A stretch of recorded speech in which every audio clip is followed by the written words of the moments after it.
Grace and peace, fam. Hope everyone is doing well. This is Charles here with My Connected Church for your midweek or end of the week recharge. I want to revisit something that I actually touched on earlier. It's a reoccurring theme, and we actually did a whole series on it in the ministry called The Church and the State. And it's like, oh, Charles, come on. Do we really have to do that again? Like, didn't you address that? And can't we move on to something different? And no, I mean, it's such a massive a topic of conversation that no, I don't think that one 4-week series, 5-week series would do it justice. And two, we actually do have some more to wrap into it. And so I want to kick this off with a couple of caveats. Number one, I have not had an opportunity to read for myself any of the equality legislation that was just passed in Congress. It was a very close vote. I think it was 224 or 240 to 204, something like that. 244 to 204, something along those lines. But it was a fairly close vote.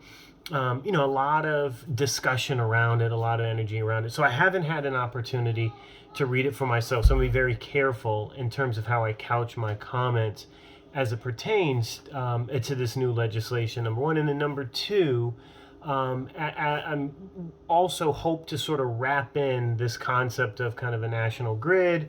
And I think we all learned, many of us, the last week or so, that Texas is not a part of the national grid. And so there's a lot of opinions swirling around that idea, that concept of a state being its own kind of generator, having its own grid, so to speak. And did that contribute to some of the incredible difficulty that the state experienced in the face of unprecedented consecutive cold temperatures. And we have a family in the state of Texas. We have friends in the state of Texas. So I'm going to be very careful how I couch that.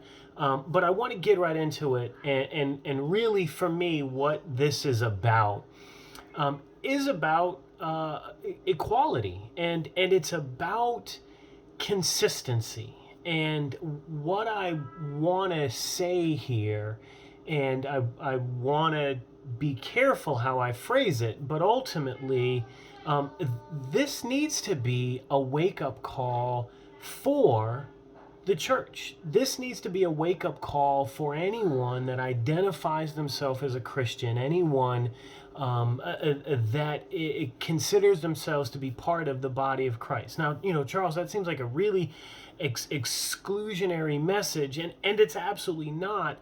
That's where my base of knowledge and experience comes from. I've never associated with organized Judaism. I've never associated with organized Islam. So I don't know how those organizations kind of interact with the state. I know that they are faith-based organizations, and so I'm familiar with sort of how faith-based organizations are largely viewed and treated by local government, federal government, etc., and in terms of what they are exempt from doing and what their responsibilities are.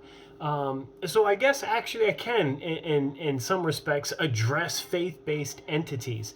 And really any organization that is seeking to be exempt from some of the implications or some of the requirements, some of the necessary elements of receiving federal funds. And what this comes down to is, if you want support from the government, then you need to be subject to the terms of the government.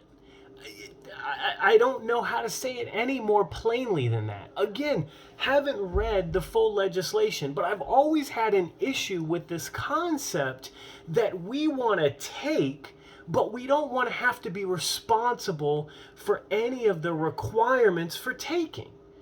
If I'm asking for support, if I go to a friend and I go to my friend and I say, hey, listen, can I have $25? My friend can say, absolutely, you can have this $25, but this is what I need you to do. I need you to use it this way. Well, I don't need $25 for that. I need $25 for this. Man, you know what? Okay, I'll tell you what. I'll give you these $25 to do what you need to do, but this is what I need you to do in addition. Now, my friend has the right to make that request of me, and I have the right to then determine if those terms are acceptable or not. But we seem not to want to do that when it comes with the government. We seem to want to say to the government, we want your money, but we don't want any of the terms or conditions that come with it. And that concept has never been okay with me. Well, but Charles, the government should be there to support and help. And what about our freedoms? And 1,000% all for that. Yes, I am not okay with the government dictating to churches what they can say and to private organizations what they can do. I'm not for that. I am okay with the government saying, if you want our money, if you want our resources, if you want our aid, we're happy to give it, but it comes with these stipulations. I am okay with that. And I think that we all should be okay with that concept, because otherwise then we're hypocrites. We want your money, but we don't want any of the responsibility, any of the conditions that come with it. And I think that pertains to us as individuals, but I think it also pertains to states. That if states want to operate autonomously, then don't go to Big Daddy Feds for help when your autonomous behavior leads you in a position where you have put your citizens in real harm. Those are the consequences of wanting to do everything on your own. Now, do I think that the federal government should step in even when states fall on their face? Yes, absolutely. Because I do it as a parent with my children. I set parameters and conditions for my children to be successful. If they step out of those parameters, if they step aside from those conditions and they fall on their face, well, those are the natural consequences for them stepping out of the parameters that I established for them to be successful. Now, do I pick them up and help them? Absolutely, I do. But does it then mean that the parameters get a little tighter the next time around? Of course it does, because they've demonstrated that they haven't yet learned to operate within wider parameters. And so it should be with organizations. Yes, I am absolutely comfortable saying if organizations want access to federal resources, then organizations need to be subject to federal regulations and stipulations. That's the way it needs to be, fam.